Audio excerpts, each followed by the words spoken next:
আম্মা আপনার চা। আম্মা দেন, আমি আপনার পা টিপে দিচ্ছি। দাঁড়াও, পা পরে টিপা যাবে, আগে বসো। এখন আমি তোমাকে যে কথাগুলো বলতেছি সেই কথাগুলো যদি তুমি না শুনো তাহলে কিন্তু আমাদের এই সংসারটা আর টিকবে না, সংসারটা ভেঙে যাবে। কেন আম্মা এই কথা বলতেছেন কেন? আমি কি কোনো ভুল করছি? বৌমা শুনো, আমাদের দুইজনের জীবনেই এখন নতুন অধ্যায় শুরু হয়ে গেছে।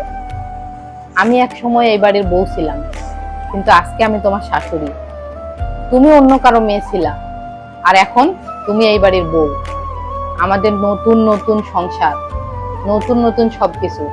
আমিও শাশুড়ি হিসেবে নতুন, তুমিও বউ হিসেবে নতুন। আমার যদি কোনো ভুল হয়ে থাকে, আমার কোনো কথায় যদি তোমার খারাপ লেগে থাকে, তুমি সরাসরি আমাকে বলবা যে আম্মা আপনার এই বিষয়টা আমার ভালো লাগতেছে না, আপনার এই বিষয়টা আমি কষ্ট পাইছি।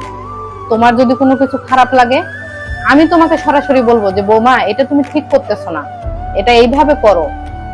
আমরা যদি দুজন দুজনের সব সময় মিলেমিশে থাকি তাহলে দেখবা আমাদের সংসারে কখনো অশান্তি আসবে না।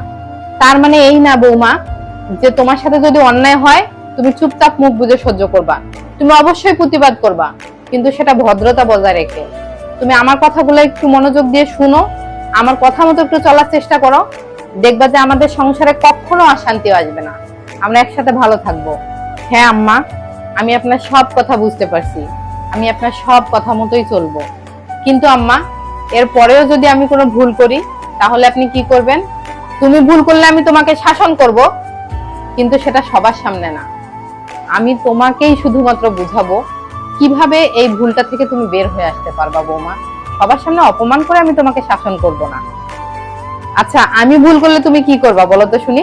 আপনি ভুল করলে আমিও আপনাকে বকা দিব, মানে বলতে চাচ্ছিলাম যে আপনার ভুলটা ধরাই দিব। আচ্ছা হইছে, ঠিক আছে, এখন যাও, পা টিপা লাগবে না, আমার জন্য একটু চা বানাই নিয়ে আসো, এই চা তো ঠান্ডা হয়ে গেছে। আচ্ছা ঠিক আছে আম্মা, আমি এক্ষুনি চা বানাই নিয়ে আসতেছি।